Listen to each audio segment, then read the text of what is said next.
Hello, മൃഗാശുപത്രിയാ ഇതോ? ഇത് ഭ്രാന്താശുപത്രിയാ. ശരിക്കുള്ള നമ്പർ ഡയൽ ചെയ്യടോ.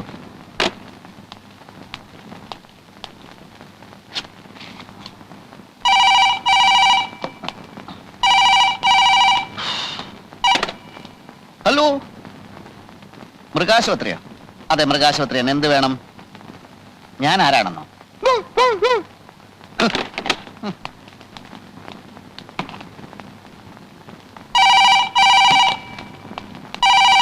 താൻ ആരാടോ? ഇത് ശങ്കരമംഗലം തറവാടാണ്, പ്രശസ്തമായ ശങ്കരമംഗലം തറവാട്. ഇവിടെ വിളിച്ച് മൃഗാശുപത്രിയാണോ മൃഗാശുപത്രിയാണോ എന്ന് ചോദിക്കുന്നത് മനഃപൂർവ്വമാണോ? എങ്കിൽ താൻ കളിക്കുന്നത് തീക്കളിയാണെന്ന് മനസ്സിലാക്കിക്കോളൂ. ആരെ ആരെ? നന്ദിനിയോ?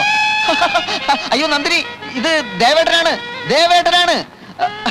അതെ, ഇപ്പൊ 2 തവണ മൃഗാശുപത്രിയാണോ എന്ന് ചോദിച്ചുകൊണ്ട് ഫോൺ വന്നു. Sorry sorry sorry. ഇല്ല ഇല്ല, അച്ഛനമ്മ ഇവിടെ ഇല്ല, ഇവിടെ ഇല്ല. എന്ത് വിശേഷമാണേലും എന്നോട് പറഞ്ഞോളൂ. പിന്നെ നമ്മുടെ ആശുപത്രി ഞാൻ ഗംഭീരമായി നടത്തിക്കൊണ്ടിരിക്കുകയാണ്. ഊമക്കത്ത് അത് വെറും നുണയാണ് കേട്ടോ. എന്ത്? അടുത്ത ആഴ്ച വരികയാണെന്നോ? Very good. അടുത്ത ആഴ്ച എന്ന് വെച്ചാൽ ബുധനാഴ്ചയോ വെള്ളിയാഴ്ചയോ? Hello hello hello hello hello. ഒന്ന് മനസ്സ് തുറന്ന് സംസാരിക്കാൻ പോലും പറ്റിയില്ല. അമ്മായി, നന്ദിനി അടുത്ത ആഴ്ച ലണ്ടനിൽ നിന്ന് വരുന്നു. അമ്മാവാ, എന്താ ഇപ്പൊ ഫോൺ വന്നു. നന്ദിനി അടുത്ത ആഴ്ച പുറപ്പെടുവത്രേ. കൂടുതൽ സംസാരിക്കാൻ ഞാൻ ശ്രമിച്ചു, അപ്പോഴേക്കും ഫോൺ കട്ടായി പോയി. ഞാൻ മുറി ചെന്നിരിക്കാം, വീണ്ടും ഫോൺ വന്നെങ്കിലോ?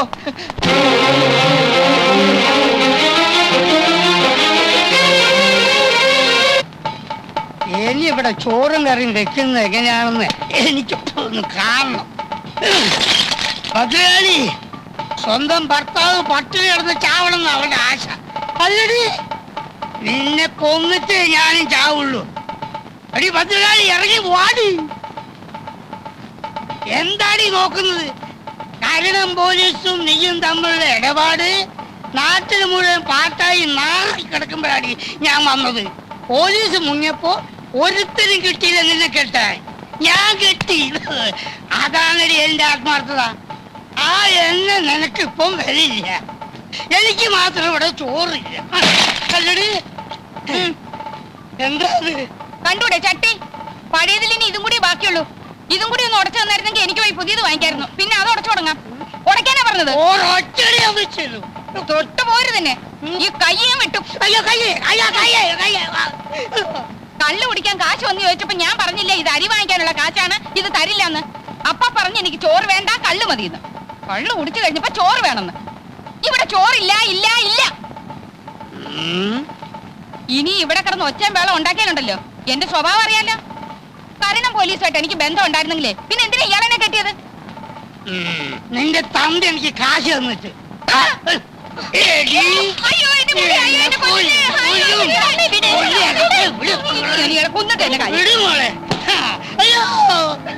അവളെ വിടടി, എന്നെ കൊല്ലട്ടെ. ഞാൻ ചത്തല്ല, അവക്ക് കരണം പോലീസില്ലേ? പിള്ളേരുടെ മുമ്പിൽ വെച്ച് തോന്നിയ ദിവസം പറയരുതെന്ന് ഞാൻ പറഞ്ഞിട്ടില്ലേ? കരണം പോലീസുമായിട്ട് എനിക്ക് ബന്ധം ഉണ്ടായിരുന്നെന്ന് തന്നെ കൂട്ടിക്കോളൂ. നിങ്ങളുടെ ആദ്യ ഭാര്യ പതിവ്രത ആയിരുന്നല്ലോ. എന്നിട്ട് എന്തേ അവളൊരു ലോക കള്ളനെ പറ്റൂ? മുട്ടയെന്ന് വിരുന്നതിന് മുമ്പ് അവൻ ജയിലിൽ കിടന്നില്ലേ? ഇപ്പോഴും ആളുകളെ പറ്റിച്ച് നടക്കില്ലേ?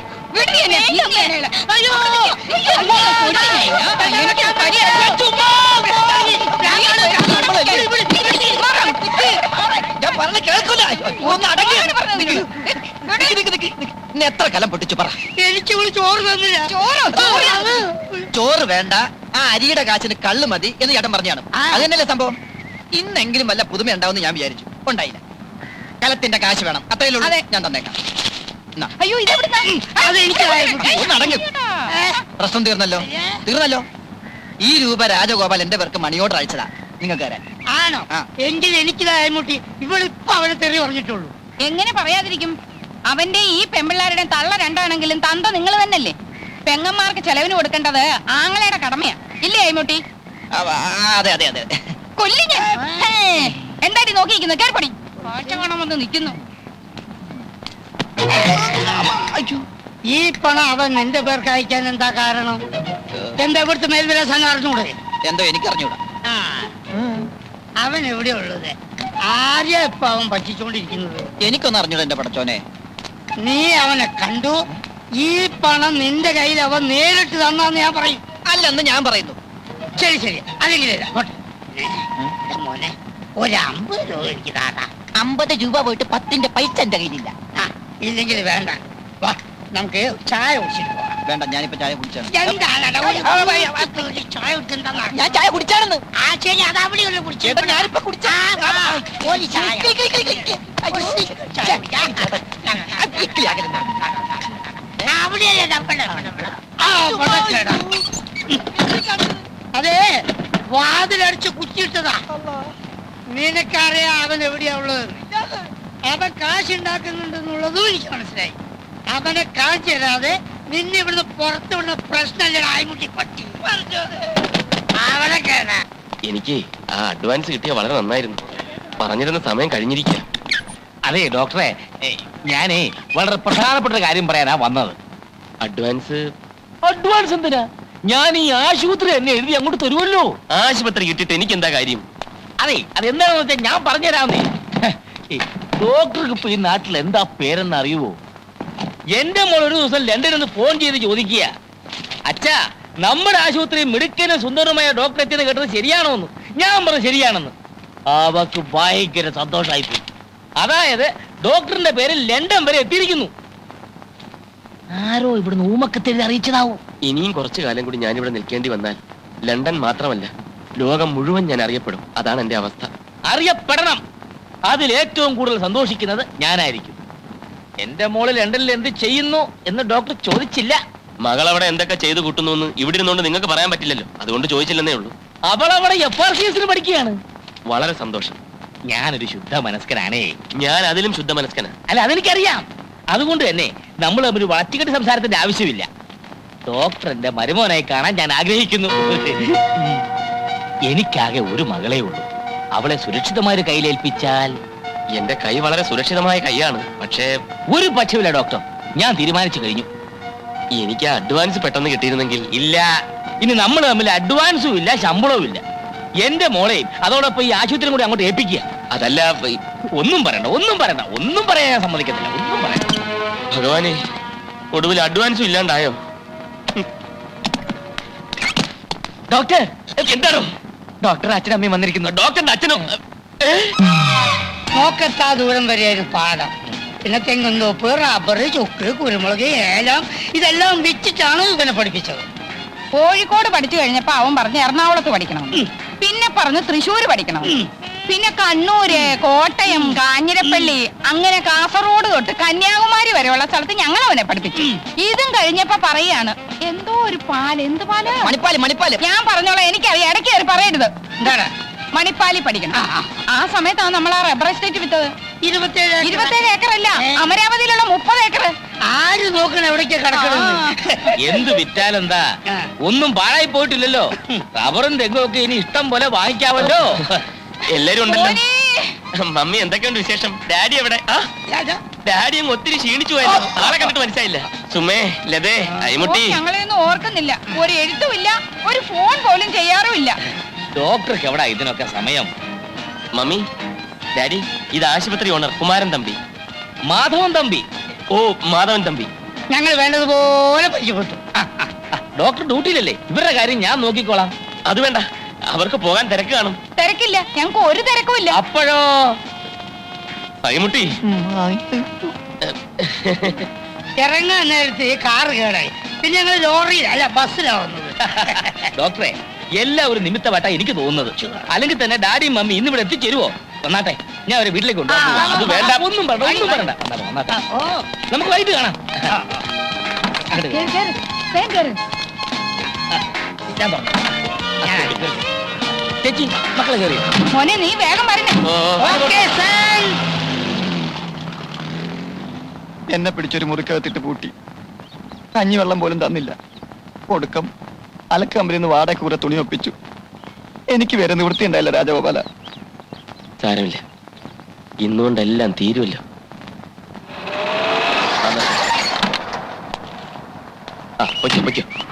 അച്ഛനെ വെല്ലിട്ട് വന്നു. നിങ്ങൾക്കെങ്കിലും കുറച്ച് ബുദ്ധി ഉണ്ടായിരുന്നില്ലേ? പറഞ്ഞൂടായിരുന്നു.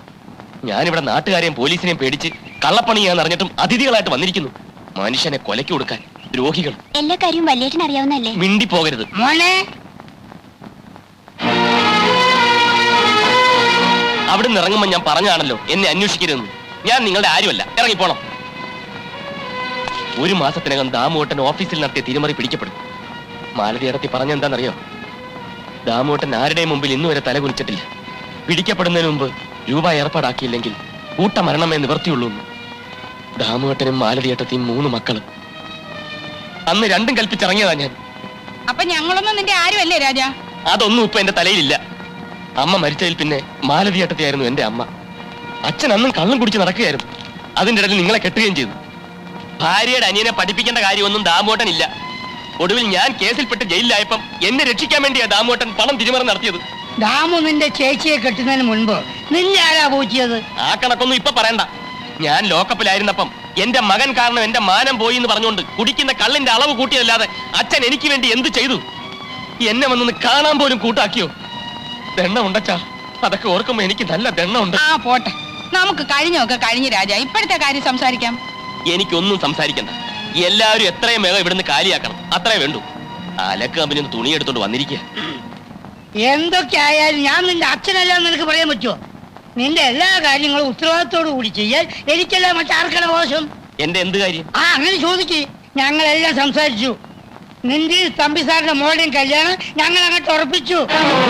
ആ നിങ്ങൾക്കൊന്നും നാണവും മാനവും അല്പം പോലും ഇല്ലേ?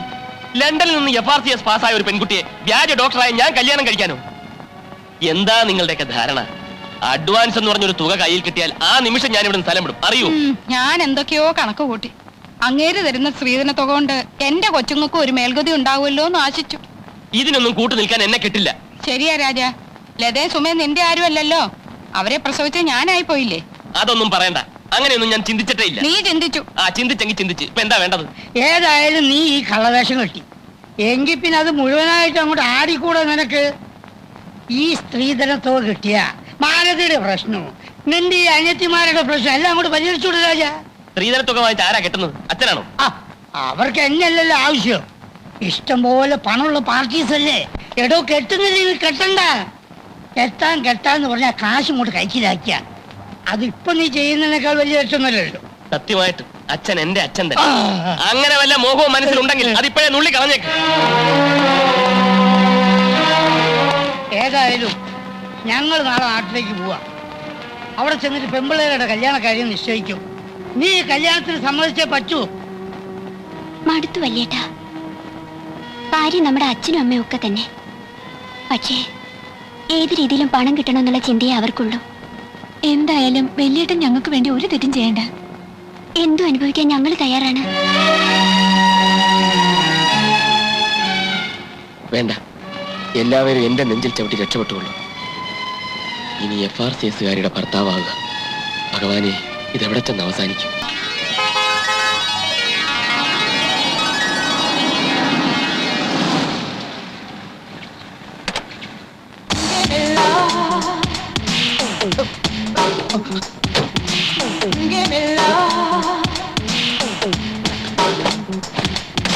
രാഘവ, മാധവി, എല്ലാരും പെട്ടെന്ന് വാ.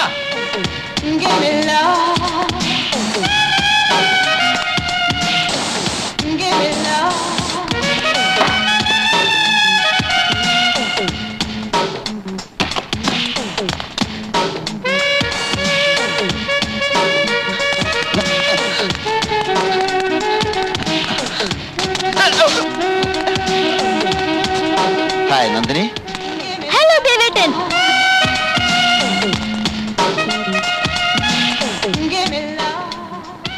അയ്യേ, ഇതെന്താ ഇങ്ങനൊരു വേഷം? അത് ഒരു രസം. ആശുപത്രിയിലെ ഭയങ്കരമായ തിരക്കുകളൊക്കെ കഴിഞ്ഞ് വീട്ടിലെത്തിയാൽ ഉടൻ ഞാൻ എപ്പോഴും പാൻസിന്റെ മേലെ ഇങ്ങനെ ഒരു കൈലി എടുത്ത് കൊടുക്കും. അതെന്തിനാ? മാറ്റണോ? മാറ്റാം. അമ്മ അവൻ എന്നോടൊരു വാക്ക് പറഞ്ഞില്ലല്ലോ. ഞാനും എയർപോർട്ടിൽ വരുമായിരുന്നില്ലേ? പറയാൻ വേണ്ടി ഞാൻ നിന്റെ മുറി വന്നായിരുന്നു. അപ്പൊ നീ കുളിക്കുകയായിരുന്നു. കുളിക്കുന്നതിന് മുമ്പ് പറയായിരുന്നില്ലേ? അല്ല, അപ്പൊ ഞാൻ കുളിക്കുകയായിരുന്നു. അല്ല, എന്റെ കുളി കഴിഞ്ഞപ്പോഴല്ലേ അമ്മാവൻ കുളിച്ചത്. അല്ല, നിന്റെ കുളിക്ക് ശേഷം കുളിച്ചത് നിന്റെ അമ്മായിയായിരുന്നു. അല്ലല്ലല്ല, ഞങ്ങളുടെ കുളിക്ക് മുൻപായിട്ടല്ല അമ്മാവൻ കുളിച്ചത്. എന്റെ കുളിയും അമ്മാവന്റെ കുളിയും നടക്കുന്നതിന് മുൻപായിട്ട് ഈ വീട്ടിൽ വേറെ ആരെങ്കിലും കുളിച്ചോ എന്നുള്ളതാണ്. എന്തോന്നാ ദേവേട്ട ഇത്? കുളി കോമ്പറ്റീഷനോ? ഈ ദേവേട്ടന് ഒരു മാറ്റമില്ലല്ലേ? പഴയതുപോലെ തന്നെ. ആ, നിങ്ങളുടെ കുളി ഡിസ്കഷൻ നടക്കട്ടെ. അതിനിടയ്ക്ക് എനിക്ക് ഏതായാലും ഒന്ന് കുളിക്കണം. അല്ല മഹാദേവ, പിന്നെ ഈ കാറും ഷെഡിലിട്ടേരെ.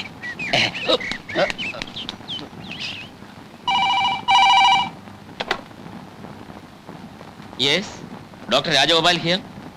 ആ, തമ്പി സാർ. എന്താ സാർ? പിന്നെ എന്റെ മോളുണ്ടല്ലോ, നന്ദിനി FRCS, അവൾ ലണ്ടനിൽ നിന്ന് വന്നു. ഇന്ന് അത്താഴം നമുക്ക് ഒരുമിച്ചാവാം. കൂട്ടത്തിലെ വളരെ പ്രധാനപ്പെട്ട ഒരു കാര്യം സംസാരിക്കാവാം. അല്ല, അതിപ്പോ ഇവിടുത്തെ തിരക്ക് സാറിന് അറിയാമല്ലോ. ഒരു നിമിഷം മാറി നിൽക്കാൻ പറ്റില്ല. രോഗികൾക്ക് പരമാവധി സേവനം കൊടുക്കുക എന്നുള്ളതാണല്ലോ ഒരു ഡോക്ടറുടെ കടമ. വേണ്ട വേണ്ട വേണ്ട, ഒഴിവുകഴി ഒന്നും പറയണ്ട. രാത്രി അരമണിക്കൂർ മാറി നിന്ന് വെച്ച് ആകാശം ഒന്നും ഇടിഞ്ഞു വിടാൻ പോകുന്നില്ല. അതിനിടെ വല്ല രോഗികളും ചാകുകയാണെങ്കിൽ അങ്ങോട്ട് ചാകട്ടെ. അല്ല പിന്നെ ഡോക്ടർ വരണം. ആ, ശരി, വെക്കട്ടെ. ആ, സാവിത്രി, ഗംഭീരമായ അത്താഴം ഇന്ന് റെഡിയാക്കിക്കോ. രാത്രി ഡോക്ടർ വരും. കല്യാണക്കാരി ഇന്ന് തന്നെ നമുക്ക് തീരുമാനിക്കണം. അവിടെ ആര്? ആ മഹാദേവൻ. ഡോക്ടർ വരുമ്പം അവനെ എങ്ങനെയെങ്കിലും ഇവിടുന്ന് ഒഴിവാക്കണം. ശല്യം. മഹാദേവാ,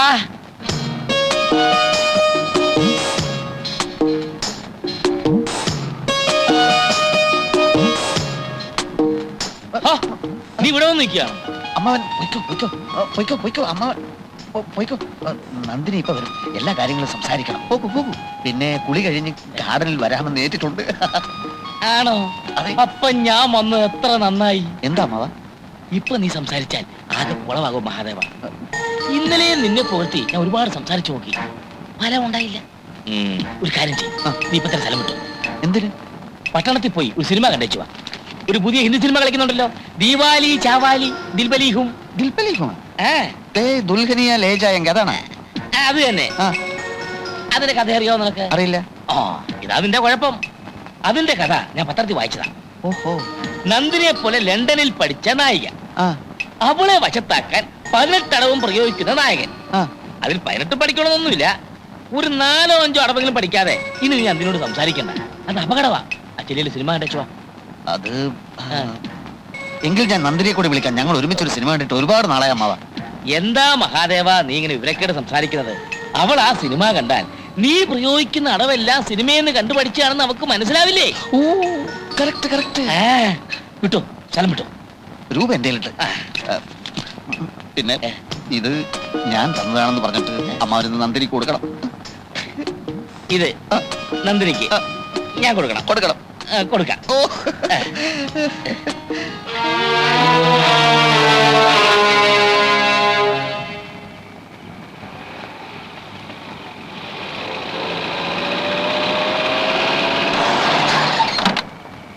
എന്റെ ദൈവമേ, ഇത് ആരായി വന്നിരിക്കുന്നേ? സാവിത്രി, നന്ദിനി, ഡോക്ടർ വന്നു. ഞാൻ കേറുന്നില്ല, നിർബന്ധിച്ചതുകൊണ്ട് വന്നു എന്ന് മാത്രം. ഒരു ആസ്മ പേഷ്യന്റ് അവിടെ ശ്വാസം മുട്ടി കിടക്കുകയാണ്. ഓ, ആസ്മാ രോഗി പിന്നെയും വന്നോ? അവന്റെ ബന്ധു കൂടെയുണ്ടോ? നല്ല തടിമുടുക്കുള്ള ഒരു മാന്യൻ. ഞാൻ ശ്രദ്ധിച്ചില്ല. എന്താ? ഏയ്, ഒന്നുമില്ല. ഇവിടം വരെ വന്നിട്ട് കേറാതെ പോകാനോ? നന്ദിനി എത്ര നേരമായി കാത്തിരിക്കാൻ തുടങ്ങിയിട്ട്. വന്നാട്ടെ. ഓക്കെ, പക്ഷെ സംസാരിക്കാനൊന്നും സമയമില്ല. ഓ, പിന്നെ വാ ഡോക്ടർ.